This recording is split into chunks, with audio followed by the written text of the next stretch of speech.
বন্যা কবলিত চট্টগ্রামের সাতকানিয়া উপজেলার বিভিন্ন এলাকায় সরকারি নির্দেশনা অমান্য করে কিছু এনজিও ক্ষুদ্র ঋণের কিস্তি আদায় করছে এমন অভিযোগ পাওয়া গেছে। ডব্লিউটিবির কাছেও এ ধরনের কিছু অভিযোগ এসেছে। অভিযোগকারীদের একজন দাবি করেন, বেসরকারি উন্নয়ন সংস্থা প্রশিকায়ের ফিল্ড কর্মী জামাল উদ্দিন তাকে কিস্তি পরিশোধের জন্য চাপ প্রয়োগ করেন। অভিযোগের সত্যতা যাচাই করতে ডব্লিউটিবি প্রতিনিধি অভিযোগকারীকে সঙ্গে নিয়ে সাতকানিয়ার দূরদূরি এলাকায় অবস্থিত প্রশিকার শাখা অফিসে যান। সরেজমিনে গিয়ে দেখা যায় প্রতিষ্ঠানের ফিল্ড কর্মীরা মাঠ পর্যায়ে সদস্যদের সঙ্গে যোগাযোগ করছেন এবং কিস্তি সংগ্রহের কার্যক্রম পরিচালনা করছেন। এ বিষয়ে প্রশিকার দূরদূরি শাখার ব্যবস্থাপক প্রহ্লাদ রায়ের বক্তব্য জানতে চাইলে তিনি বলেন, সরকারি নির্দেশনা অনুসরণ করেই কার্যক্রম পরিচালনা করা হচ্ছে। তার ভাষ্য অনুযায়ী যেসব সদস্য স্বেচ্ছায় কিস্তি পরিশোধ করতে আগ্রহী, শুধুমাত্র তাদের কাছ থেকেই কিস্তি গ্রহণ করা হচ্ছে। আর যারা বন্যার কারণে কিস্তি পরিশোধ করতে অক্ষম, তাদের কাছ থেকে কোনো কিস্তি আদায় করা হচ্ছে না। আমি আমার কর্মীদের শুরুতেই বলছি, এই বন্যা হওয়ার পরে আমরা তো বন্যার জন্য বন্ধই দিয়ে দিচ্ছি। তো বন্যা হওয়ার পরে আমরা কর্মীদের বলছি যে আপনারা কিছু এলাকায় যোগাযোগ নেন, কে কেমন আছে এই খবরটা একটু জানেন, সবার ভালো মন্দ দেখতে হবে তো আমাদের। এই হিসাব করে কর্মীদের বলছি আপনারা মাঠে যান, মাঠে যেয়ে দেখেন, দেখে পর্যবেক্ষণ করেন কার কেমন ক্ষয়ক্ষতি হয়েছে, কার বাড়ি ঘর গেছে, কার জমি জমা গেছে, কার ধান নষ্ট হয়েছে, কার পান নষ্ট হয়েছে, এইরকম। তো কর্মীরা এই হিসাবেই কাজ করতেছে।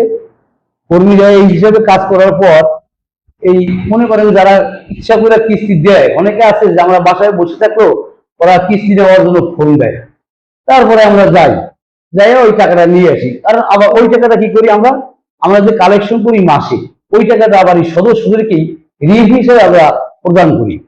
তো এই কারণেই কিছু কালেকশন করা হয়, কারণ সদস্য চাহিদা থাকে, তো ওরাও কিছু টাকা আমাদেরকে চায়। ওরা চাইলে যখন আমরা না দিতে পারি, তখন ওদের কিন্তু ওদেরকে যদি বন্দি যে 3 মাস বন্ধ থাকবে, তো ও এটা বুঝে না। ওরা বলে, স্যার আমার কিস্তি শেষ, আমাকে টাকা দিবেন। তো ওই যে টাকা আমরা আদায় করি ফিল থেকে, এই টাকাই আমরা গ্রাহকের মাঝে ঋণ দিয়ে দিই, প্লাস সঞ্চয় দিয়ে দিই। আমরা শুরু থেকেই কর্মীদের বলে দিছি যে কোনো মানুষের কোনো ক্রেডিট করা যাবে না, চাপ প্রয়োগ করা যাবে না। কারণ মানুষ এখন এমনি দুর্ভোগ আছে, খাইয়া আছে, কেউ না খাইয়া আছে, কেউ কষ্টে আছে। এই সময় এই লোকের চাপ দিলে ওরা তো টাকা দিতে পারবে না। অভিযোগকারীকে জোরপূর্বক কিস্তি আদায়ের চেষ্টার বিষয়ে জানতে চাইলে তিনি বলেন, অভিযোগকারীর গত বুধবারের একটি কিস্তি পরিশোধের নির্ধারিত তারিখ ছিল। সে সময় অর্থের অভাবে তিনি শনিবার কিস্তি পরিশোধের আশ্বাস দেন। পরবর্তীতে ফিল্ড কর্মী বুধবারের বকেয়া কিস্তির বিষয়ে খোঁজ নিতে তার বাড়িতে গেলে উভয়ের মধ্যে একটি ভুল বোঝাবুঝির সৃষ্টি হয়। পরে অভিযোগকারী ডব্লিউটিবিকে জানান, বিষয়টি ভুল বোঝাবুঝির কারণে ঘটেছিল এবং তিনি পরিষ্কারভাবে বুঝতে পেরেছেন ঘটনাটি। গত বুধবার আমার একটা কিস্তির সমিতির বার ছিল। আমি ওই দিন বন্যার কারণে আমার কাজকর্ম, আমি একজন দিনমজুর, কাজকর্ম না থাকার কারণে কিস্তি সঠিকভাবে দিতে পারি না। ওনাকে আজকে শনিবারে টাকা দেওয়ার কথা ছিল। তার মধ্যে আমি সরকারের একটা প্রজ্ঞাপন দেখতে পাই যে আগামী 3 মাসের জন্য কিস্তি বন্ধ। সেই সুবাদে আমি ওনাকে বলছি যে আমি টাকা দেওয়ার কথা, টাকার পরও যে আজকে শনিবার টাকা দেওয়ার কথা, তারপর আমি বলছি এখন সরকারের বন্ধের নির্দেশনা দিয়েছে, আমি টাকা এখন দেবো না।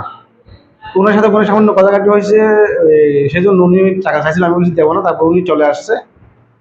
পরে এটা আমাদের ডাব্লিউটিভির সাথে একটু যোগাযোগ হয়েছে, উনি এই সমস্যাটা জানতে চাইছে, সেজন্য আমি এখানে নিউজের সামনে আসা। এখন ওই বিষয়টা আমাদের মধ্যে একটা সমতা হয়ে গেছে। ওনারাও আর জোর জবরদস্তি করে নাই, আমার কাছ থেকে জোর জবরদস্তি করে নাই, সমতা মানে উনি চাইছিল, ফিল্ড অফিসার চাইছিল। আমি ম্যানেজারের সাথে কথা বলতে আসছি, ম্যানেজার সাহেব আমাদেরকে বলছেন যে আপনার যদি সামর্থ্য না থাকে তাহলে এখন আপনি কিস্তি 3 মাস পর্যন্ত আপনার জন্য বন্ধ থাকবে।